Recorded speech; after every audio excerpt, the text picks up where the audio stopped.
Shabbat Shalom. Shabbat Shalom.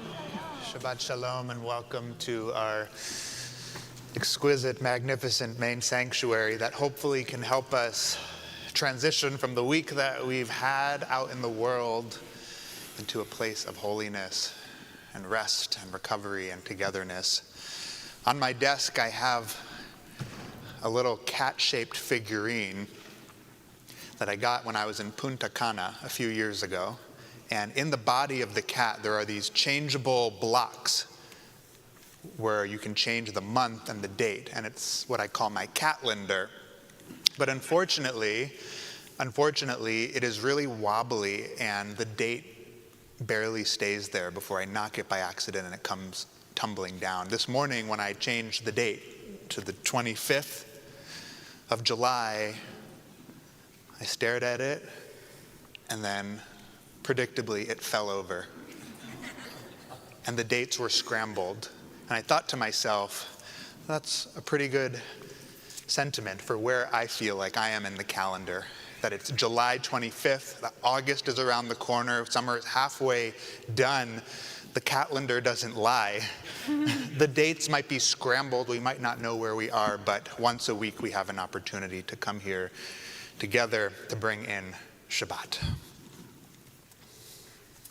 So we begin Shabbat by lighting candles, which is an act of beauty. It's an act of bringing more beauty into the world by bringing more light into the world that helps us reflect the light in each other.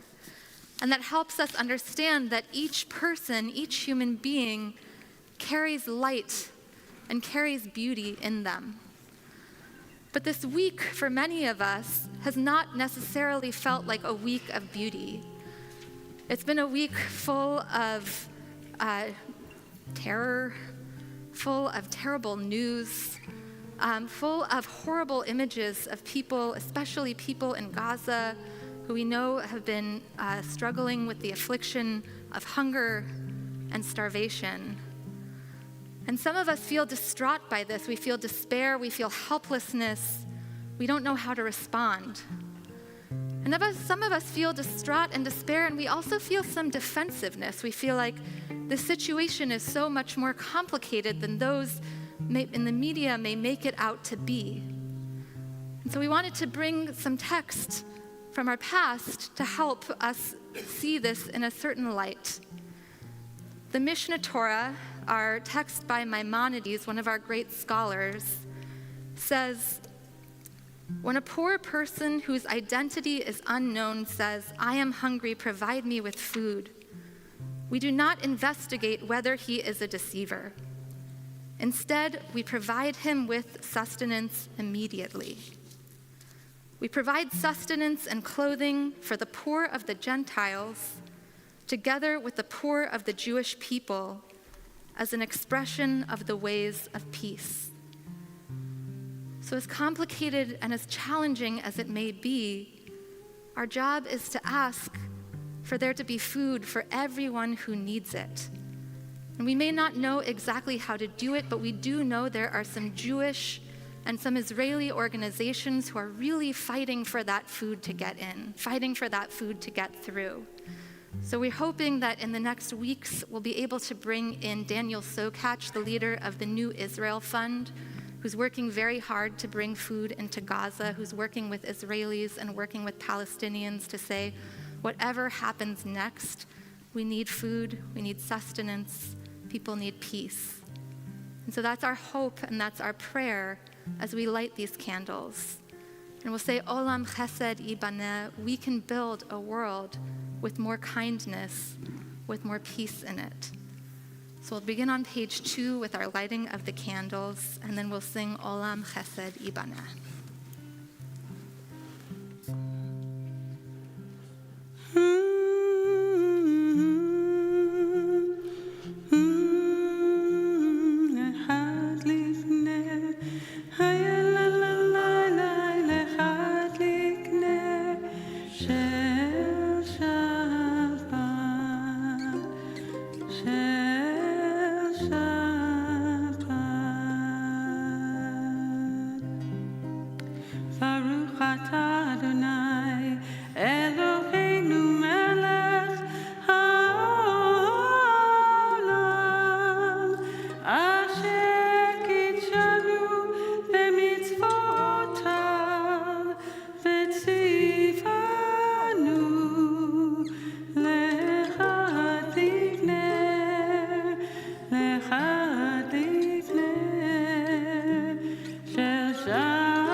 So let's sing this together. The rabbi invited us to sing Olam Chesed. Come down here. Everybody say Olam. Olam. Chesed. Chesed. Yibaneh. Yibaneh. Just 3 words. Olam means, what does Olam mean? World. Chesed, do you know what Chesed is? Loving kindness. And Yibaneh will be built. So we will build a world of loving kindness. Olam Chesed Yibaneh, ya la la la la, ya la la la. Olam Chesed Yibaneh, ya la la la la, ya la la la. Olam Chesed Yibaneh.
continue in our Kabbalat Shabbat, in our receiving and bringing of Shabbat.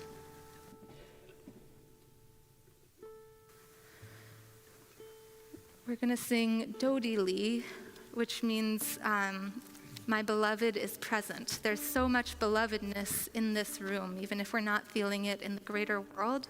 All we have to do is start with the people around us in this room. So we are on page 11 for Dodi Li.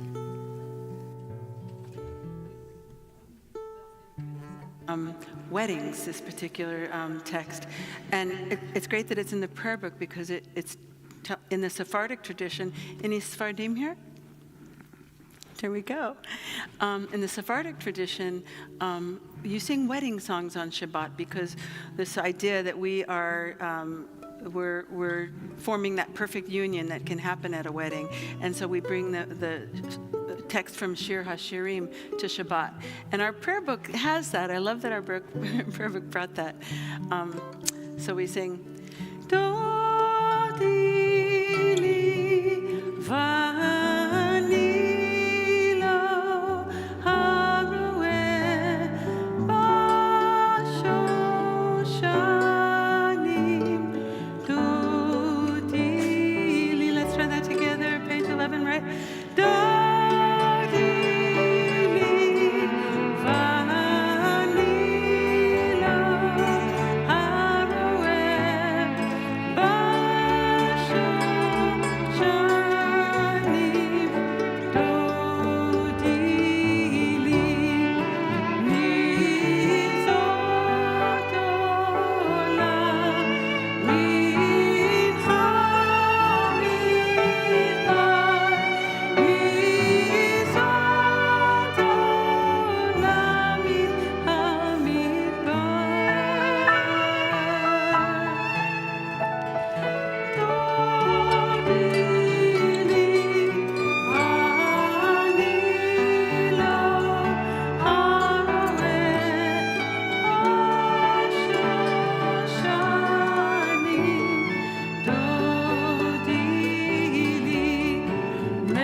Lecha Dodi is a mystical poem that was written by the poet Shlomo Alkabetz. And we know it was written by him because he put the first letter of his name into each stanza of the poem. So if you want to be memorialized in all of Jewish time, you just have to write a really good poem about Shabbat and kind of insert your name into it. Like an acrostic, exactly. It is an acrostic with his name in it. But what I love about that is what I think what he's saying is we have to find ways to see ourselves in these prayers. Even though they were written thousands of years ago in totally different contexts and totally different times, we can look at even just a single word and say, I'm feeling that word. I'm feeling this meaning. I'm feeling this idea this week. Where are we in these prayers and where are we in this prayer book? So we'll sing Lecha Dodi. We're on page 20, and at the last verse, we'll rise and greet the Shabbat bride. And we'll sing verses 1, 2, 5, and 9. Lecha Dodi, likrat kala, b'nei Shabbat, nikabela. Lecha Dodi, likrat kala, b'nei Shabbat, nikabela. Shemo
Stay standing and turn to page 28 as we are called to prayer in Baruchu.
join me in the reading of Ma'ariv Aravim in English in the middle of page 30.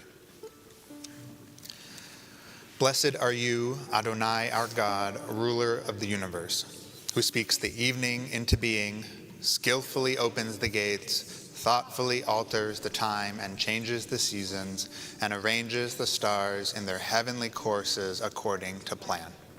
You are creator of day and night, rolling light away from darkness and darkness from light, transforming day into night and distinguishing one from the other.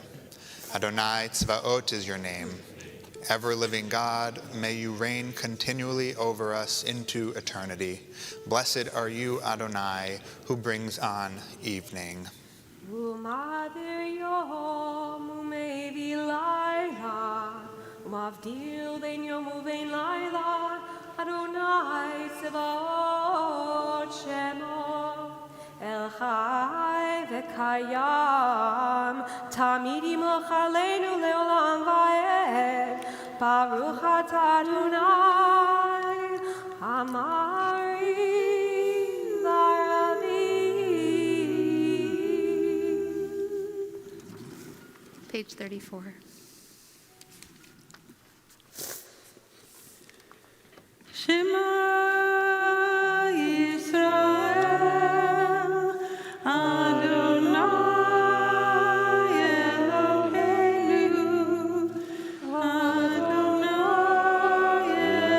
Echad, Baruch Shem Kevod Malchuto, Leolam Va'ed.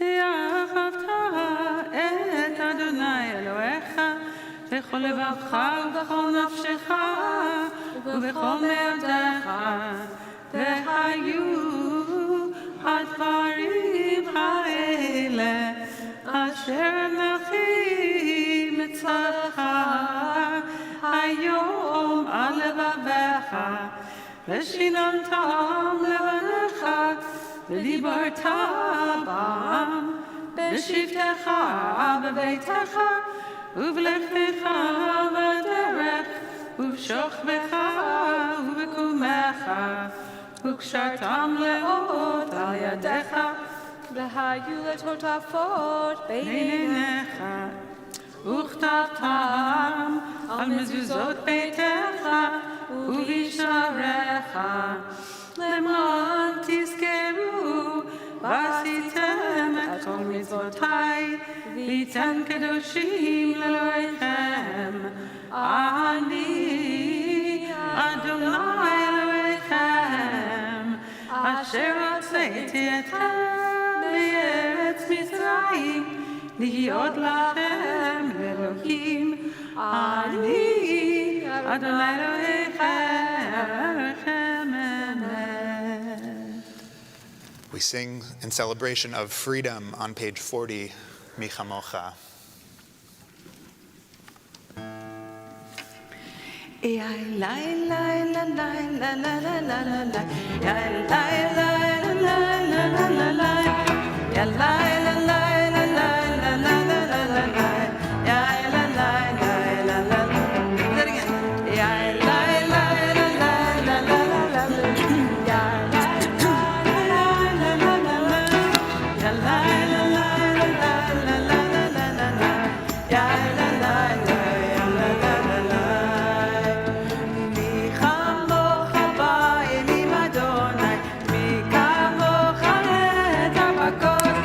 לא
our brokenness and our heartbrokenness and let it move us to check in on the people we love, to call them, to text them, to say, I'm thinking of you.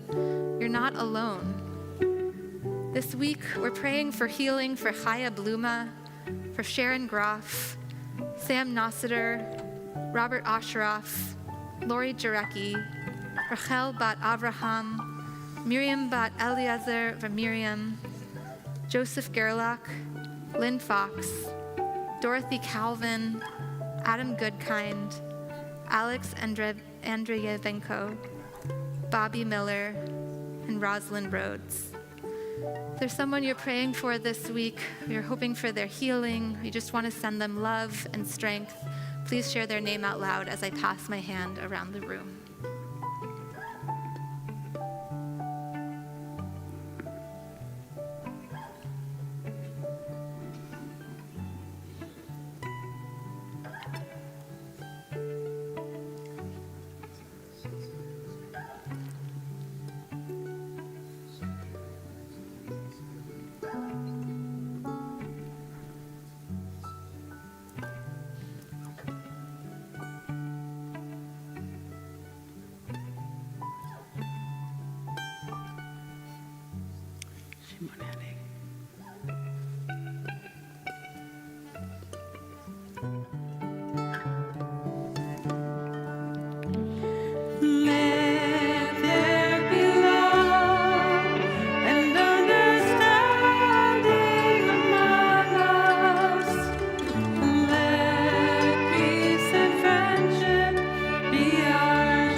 Page 42. Keeping this going for Hashkivenu, for our prayer, for nighttime prayer for protection. Hashkivenu, Adonai Eloheinu, Hashkivenu, Leshalom, Hashkivenu.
Turn to page 46 as we begin the section of our service known as Ha-Tefillah, the prayer.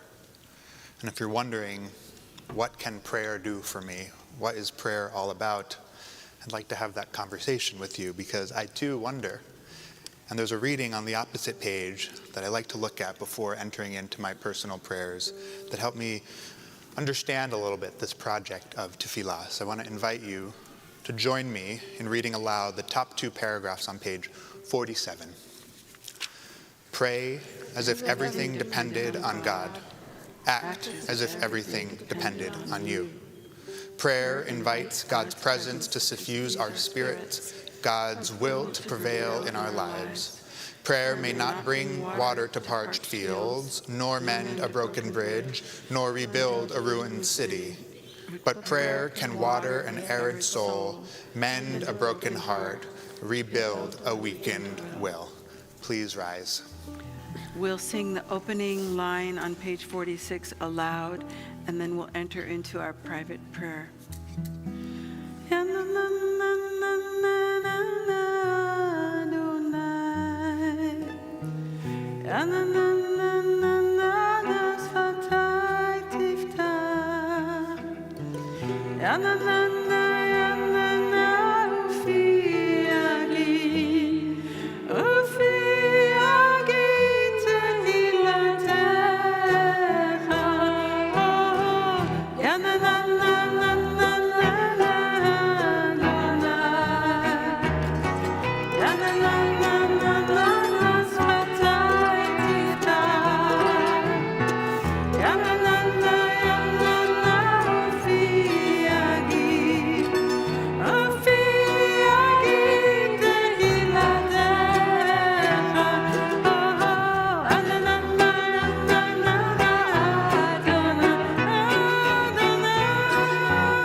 We continue with the prayer book as our guide through page 63. When you have finished, please be seated.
Page 60, a prayer for peace.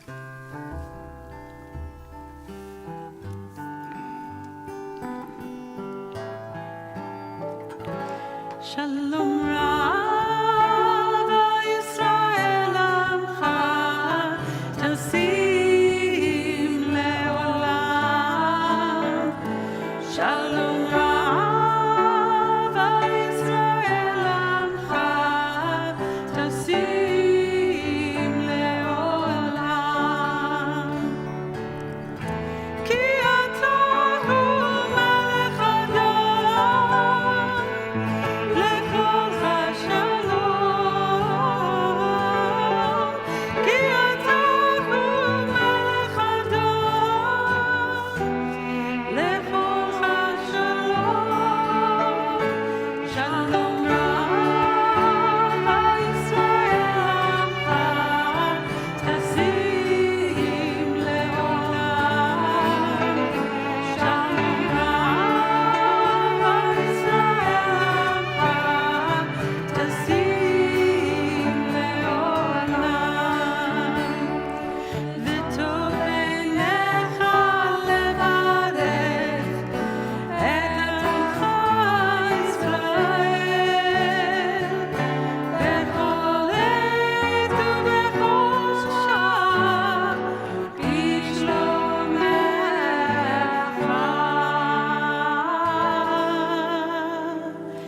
Shalom Rav Yisrael Amcha, Tasim Le'olam. Shalom Rav Yisrael Amcha, Tasim Le'olam. Tasim Le'olam. Tasim.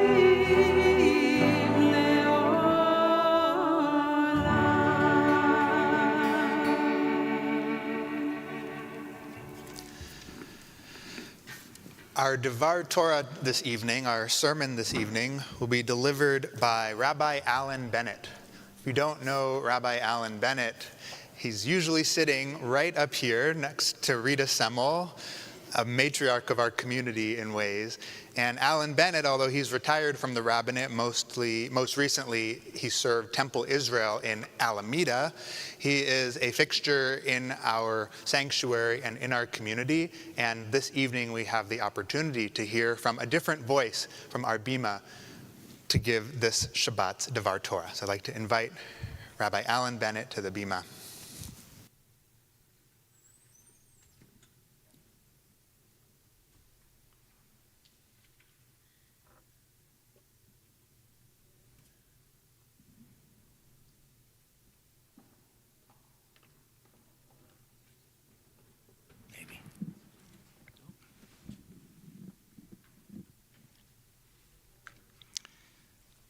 You've heard those people who say, before I start to speak, there's something I want to say. Just a quick reflection. The first time I spoke from this bima was at the memorial service for Harvey Milk in 1978. So I've been hanging out here for quite a while. Never worked here, fortunate for Emanu-El, but it's always been the place that I gravitated to. That was one thing I wanted to mention. The other was I have reflected about the rabbis who have served here over the years and realized that in the earlier years, the rabbis spoke for almost an hour when they preached and did not use a microphone, and they could be heard probably out on the street. So I'm sure that you would agree with me that technology is our friend. In any case, Shabbat Shalom. I thank the clergy of Emanu-El for giving me the honor and privilege of speaking to you from this historic pulpit this evening. In trying to figure out what I might say this evening that would offer you something to think about after you walked out the door, I admit that I faced some challenges. I don't know that I said this in the sermon itself, but I've been a rabbi for only 51 years. So preparing for this tonight, I had to say that I faced some challenges. This is the 5th version of this sermon since I began writing it. I'm not sure that I'm satisfied with it yet. So our Torah portion this week, called Matot Maseh, starts with the issue of making promises to God and how important it is to fulfill those promises. Well, that's all well and good. But raising that issue assumes that we understand why someone would make a promise to God in the first place, as well as why making and fulfilling a promise to God was important enough to care about or to write about. Now, here's a question. Does any of us make promises to God anymore? It's hard enough to make and keep promises to our fellow humans. The right question is how this pertains to us, or should attract our attention. It also reminded me about the personal struggle that I've had forever with the concept of authority. Feeling obligated to fulfill promises comes with the idea that you are responsible to an authority that has power over you. That concept has evolved dramatically between the time the Torah was written in the centuries before the Common Era, more than 2,000 years ago, and the time of the European Enlightenment in the late 1700s and 1800s. Fast forward to today, And while we may not couch our everyday conversations in the language of authority specifically, it's practically all we talk about these days. Authority, authenticity, autonomy. So to save time, I'll just say that our understanding of authority and who gets to wield it has changed unbelievably over the centuries, from the idea of a supremely powerful God to humans who we are taught were delegated authority by God, to humans who claimed that authority but then abused it, to today, when the most prominent concept in society is that of personal authority, individual autonomy, and individual authenticity. So, a little sidebar here. I promise to try to weave this back into my main point a little later on. If I don't, I'm sure Rita will help me with that. One of my earliest childhood memories is of something my mother, the undisputed ultimate authority in our family, used to repeat a lot. She used to say, honesty is not only the best policy, it's really the only choice. There's a lot packed into that concept, but the more I have thought about it, the more I've come to understand that what she was saying was that if the people in your life know that you are honest and accountable, then they'll trust you, they'll rely on you, they'll build solid relationships with you, and so on. At first, I didn't understand the importance of what she was saying or how hard it would be to live up to that goal. But as time has gone by, I realized that she was referring to a much bigger picture in which we would be dealing with people who were not always honest or truthful or reliable, and who would use their lack of honesty, truthfulness, and reliability to take undue advantage of us, to claim authority over us that they didn't actually have or deserve, to take away any personal power and authority we might have accrued to ourselves, and by doing so, potentially make our lives riskier, less safe, and more confusing. It's remarkable to me that we haven't learned over the centuries that people who seize power and authority from a population and then abuse that power seem to be able to make our lives so miserable while we feel so powerless to stop them. A lot of people can see these situations coming, and we Jews head that list. We've learned about the lead up to the Holocaust, the political, economic, and historical circumstances that led to the rise of Adolf Hitler, and yet we, and apparently many of the folks living in the late 20th and early 21st century, have not been concerned enough about the obvious signs that were right before our eyes that we basically decided not to do anything to oppose it. And so we find ourselves in our own country where every pillar of our democracy is being toppled, and we find ourselves being led by a would-be authoritarian who spends so much of his time cozying up to authoritarian despots like Vladimir Putin and Viktor Orban. We wonder how this could have happened, while at the same time desperately wondering who will extricate us from this mess. You know, it's easy to cry the sky is falling, especially when it's so obvious that it is. And it's also easy to look for people to blame, especially when so many things are going wrong at once that we don't know where to turn first to try to make things better. But I can promise you that simply placing blame will never, ever address or solve a problem. So what then, you may ask, should we do? So my answer is neither easy, pretty, or popular. But here it is anyway. Start with, I think that as usual, we're asking the wrong questions. Here's an example, and this is where the audience participation comes in. Please raise your hand if in your childhood anyone ever asked you what you wanted to be when you grew up.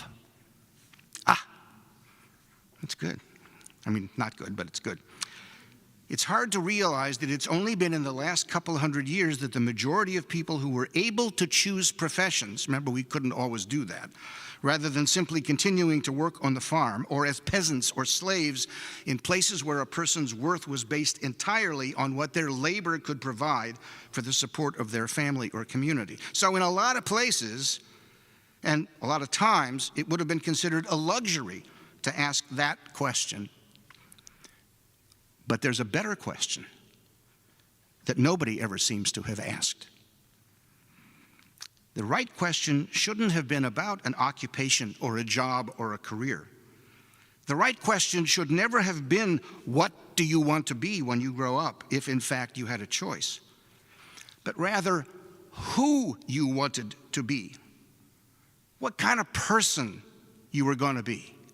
What kind of values you were going to live out and exemplify, no matter how you made your living. No matter how you made your living. I was once in a large group meeting where we were divided into pairs.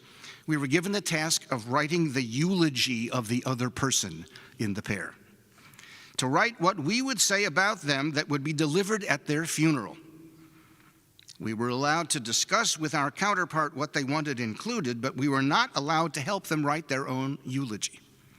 And of course, we could include the usual information about education, work history, and so on, but the real challenge was to write about our qualities and our attributes that were how we wanted to be remembered. What could we say? And more importantly, what would we want them to say about us that we wanted people to remember? And of course, it was supposed to make us ask the question about whether the way we were living our lives right now was the way we would want people to remember us. As you might imagine, this was a very tough and uncomfortable exercise. So rather than asking what you want to be when you grow up, we should ask who you already are. You don't have to wait to grow up to be who you are. Rather than asking how we want to get ready to be what we think or we are told we want to become, we need to be asking who we are at any given moment and whether or how we want to work on making who we are better than we already are. Second, better question would be asking what values we want to exemplify in the way we live our lives, rather than, for example, how successful we are, how much money we make, or how far up the social ladder we have climbed. Will people see me, or do I see myself as, for example, compassionate, loving, empathetic, caring, honest, trustworthy, and reliable? I remember vividly the difference between the expectations of my parents as I was growing up. My mother always expected and demanded that we be the best there was. But my father, by contrast, always urged us to be the best that we could be. Two different approaches to how we should live our lives, two different perspectives on the values to live by, and two different sets of results if you played it out to the logical conclusion. I sided with my dad because I thought I might be able to reach the goal that he set for us and not spend every waking hour of my life beating myself up for not being the very best there was. But I also had to come to grips with being honest with myself, and consequently others, when society didn't want or couldn't accept who I was. I had to decide that being honest with myself was the only way that I could ever really be honest with anyone else. It meant that any relationship I had with anyone, including with God, had to be predicated on the basis and foundation of honesty. It was also the only way that I could claim any personal authority, any personal authenticity, or any personal autonomy. I had to be accountable to myself before I could even think about being accountable to anybody else. And that meant that being honest wasn't just the best policy, it really was and really is the only choice. It means doing the hard work of accepting ourselves for who we really are, taking the good with the bad, and making peace with who we are and what we're going to do with that. It means weighing what we think society wants us to be against what we come to understand that we ourselves want to be or already are. It reminds me of that poignant line from the song, from a chorus line, "Who am I anyway? Am I my resume?" It's almost Shakespearean, like in Hamlet, where Polonius says to his son Laertes, "This above all, to thine own self be true. And it must follow as the night the day, thou canst not then be false to any man." And it relates right back to the Torah portion, basically saying that we should not make a promise that we don't believe we can keep, not to God or anybody else.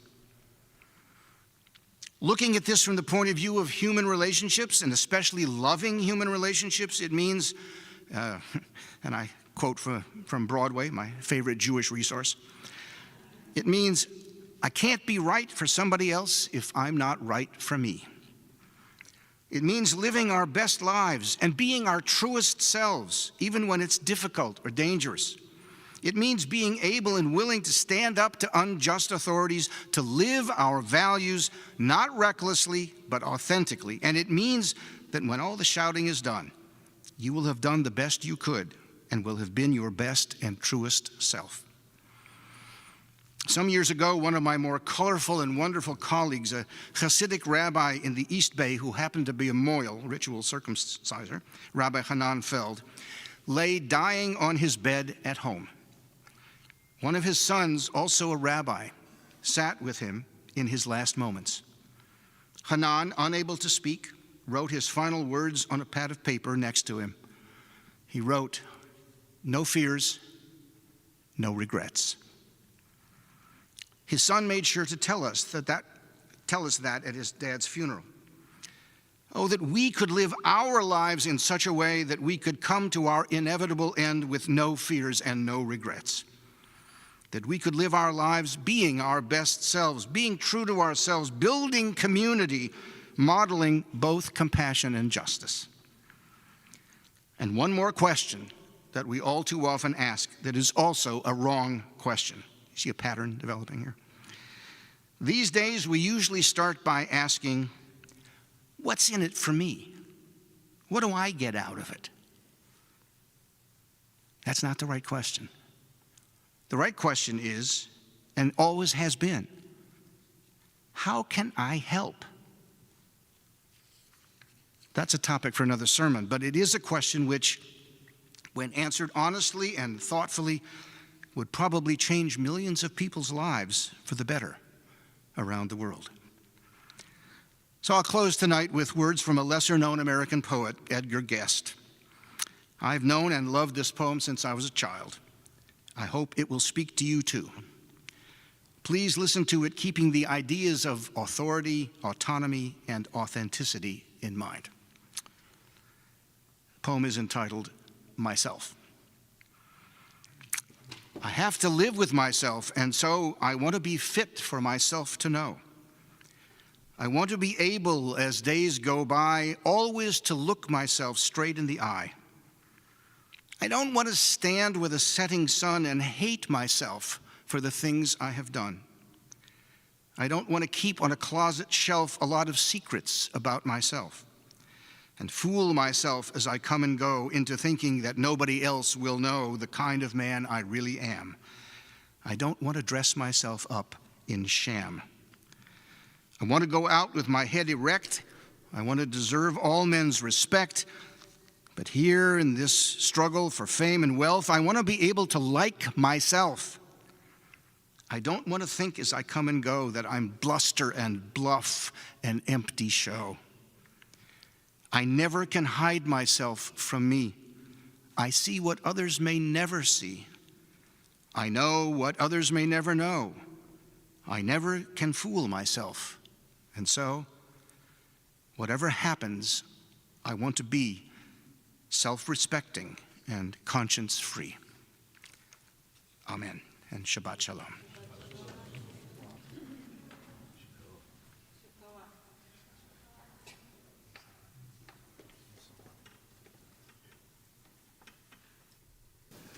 There is a moment in the Shabbat morning service. We have bar-mitzvahs here in Emanu-El. And we go up to the ark. We take the Torah out and we say, Ki mitzion tetzei Torah. Out of Zion does the Torah come. And at that point, the bar-mitzvah kid takes the Torah in their arms and walks throughout the congregation, bringing the Torah to each and every person that is sitting in the sanctuary. And so I like to think, Alan, that you took the Torah and you interpreted it in your way, and we got to hear and learn from you as our rabbi, our teacher, and our friend here in this congregation. Thank you. We'll continue with Mourner's Kaddish, Yatom, the words of which are on page 294. As a congregation, we are in a period of Shloshim, or 30 days of mourning, for Lexi Lowenstein, Jane Werner, John Benjamin, Jacqueline Elkaim Braverman, Dr. Herbert Joseph Semler, and Charles Gurman. This Shabbat marks the yahrzeit, or anniversary of death, for Stephen Alpert, Ann Barlas, Samuel Bellman, Ken Brager, Mike Braverman, Nella Brenner, Richard Brewer, Larry Clark, Martin Eber, Michael Ehrlich, Celia Feldman, Norman Gotthelf, Elsbeth K. Grun, Goodwin D. Key, Daniel E. Koshland Jr., Frederica L. Lewis, Robert Lipsky, Bernie Lisker, Jeanette Shenson Lakshin, Anna Maria Maciera Colio, Donald Magnan, Martin Mendel, Richard Mandelman, Carol Myers, Ethel Nagel, Walter Newman Jr., Mendel Pevsner, Sam Price, Erwin Ricker, Robert Rohde, Myrtle Rubenstein, Ruth Rubenstein Hacker, Hannah Samuels, Leonard Scheinholtz, Millie Shapiro,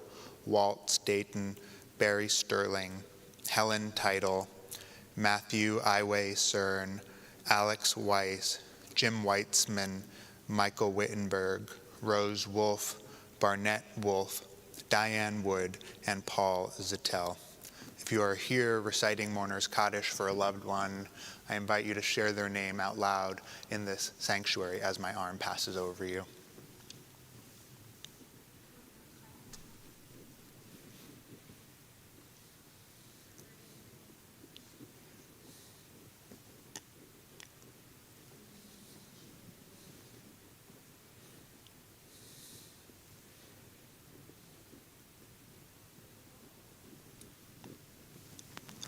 For all those names, we say Zichronam Livracha.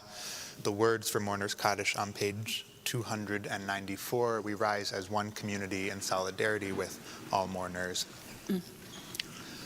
Yitgadal v'yitgadash shemei Rabbah. Be'alma divra chirute v'yamlich malchute. B'chayechon uvyomechon uvchaye dechol beit Yisrael. Ba'agala uvizman kari ve'imru. Amen. Yehe shmei Rabbah mevarach le'alam ulalme almaya. Yitbarach v'yishtabach v'yitpa'ar v'yitramam v'yitnaseh. V'yitadar v'yitalev v'yitalal shemei dekudsha b'richu. Le'ela min kol birchata v'shirata. Tushbechata v'nechemata. Da'amiran be'alma ve'imru. Amen. Yehe shlama Rabbah min shmaya. V'chaim aleinu ve'al kol Yisrael ve'imru. Amen. Oseh shalom bimromav. Hu ya'aseh shalom. Aleinu ve'al kol Yisrael ve'imru. Amen.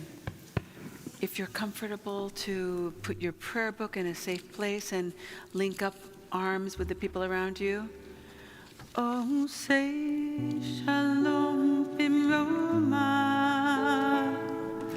hu yaseh shalom aleinu, ve'al kol Yisrael,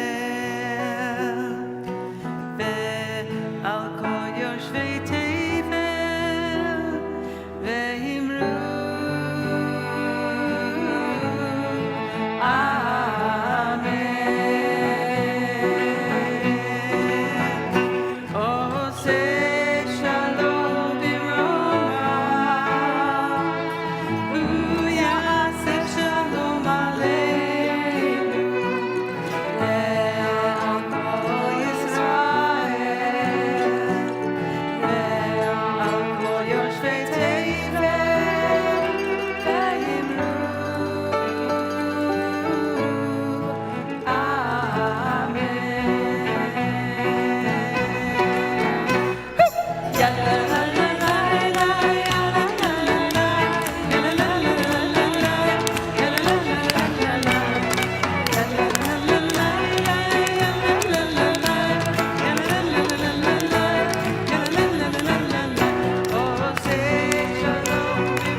you might have noticed that there are people working extremely hard to get that building finished. And that is because there is a grand reopening happening on September 12th. And we need you all to be here to celebrate this momentous historical moment in our community of having this space that we can continue to thrive in and continue to build Judaism for the next generation. So we hope to see you on September 12th. You'll be able to see many different parts of the building. You'll be able to celebrate. There's going to be incredible music and food, and we would love to be there with you and be celebrating with you. We do hope you'll keep your eyes out. We are trying to figure out in this deeply complicated world how to respond to this moment of crisis in Gaza and in Israel. So we are trying to put together an emergency briefing with Daniel Sokach from the New Israel Fund, who has a lot of people on the ground who are working very hard there to try to deliver aid and try to support both Israelis and Palestinians who are suffering deeply right now. And we want you to come to these kinds of conversations wherever you are on the political spectrum, because we want to be in conversation with you. You are a part of our community and your voice matters. So please be there, and please, we don't know when it is yet because he's very busy trying to help people, but it's going to be soon. And we'll all get information about it, and there'll be more conversations to come. And every Thursday, we gather at 12 p.m., and we do one thing. We take 15 minutes, we study 5 minutes of Torah, and then we call a congressional representative about an issue that's going on that week. And it's just a wonderful way to break up the week. We meet on Zoom. It's literally 15 minutes long, and it's a great way to just do one thing. So we hope to see you there. And we don't have a bar mitzvah tomorrow because it is the month of July, where, in some ways we all just remember our bar mitzvahs, or we think about if we're going to sign up for the Anshe Mitzvah class coming up this year. And so that means we're all going to lead Kiddush together. So imagine what it feels like to be 13 coming to this bima. You have to be brave. So you all have to be brave and come forward and get very close and help us lead the Kiddush. Come stand around us, come stand in the aisles. We want to sing and celebrate Shabbat with you.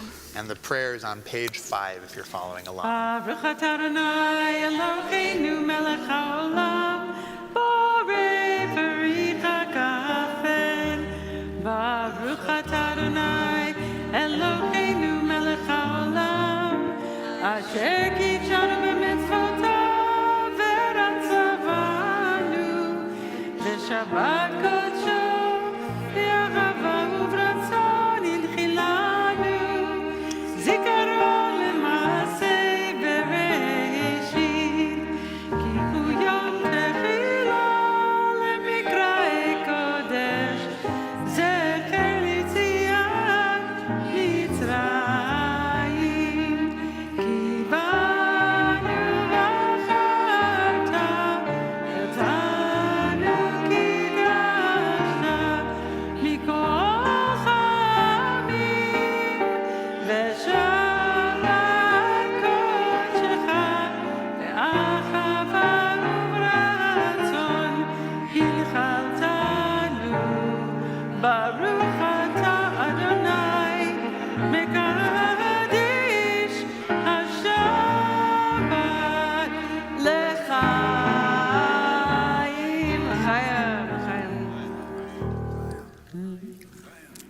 L'chaim. And now I want everyone to link up once again and make a human challah, all braided up together, connected in so many ways as we sing Hamotzi.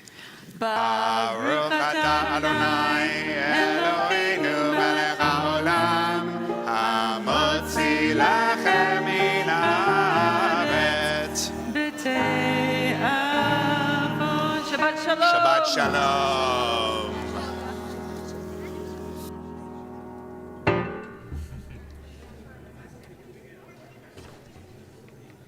You wouldn't have been satisfied if I left you like that. Keep me hanging on. It's a Supreme song.